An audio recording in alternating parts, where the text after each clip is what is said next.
ঢাকাই সিনেমার আলোচিত চিত্রনায়িকা পরীমণি প্রতি বছরই বেশ ঘটা করে নিজের জন্মদিন উদযাপন করে থাকেন। তবে এবার দেশের বাইরে মালয়েশিয়াতে নিজের জন্মদিন পালন করলেন তিনি। অভিনেত্রীর জন্মদিনের এই খবর প্রকাশ্যে আসতেই ভক্ত অনুরাগীদের মধ্যে উচ্ছ্বাস দেখা দিয়েছে। জন্মদিন উদযাপনের একগুচ্ছ ছবি সামাজিক যোগাযোগ মাধ্যমে ভক্ত অনুরাগীদের মাঝে শেয়ার করেছেন পরীমণি।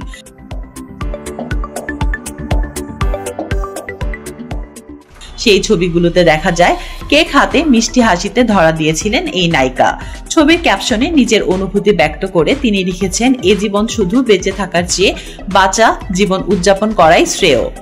জীবনের আনন্দ বেদনা, দুঃখ কষ্ট, সুখ ভালোবাসা সবকিছু নিয়েই আজকের এই জীবন।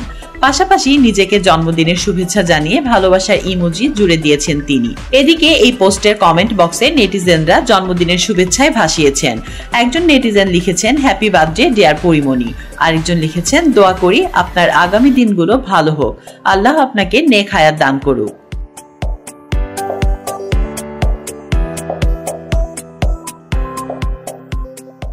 তাসলিম আক্তার শিমু, SBS বাংলা।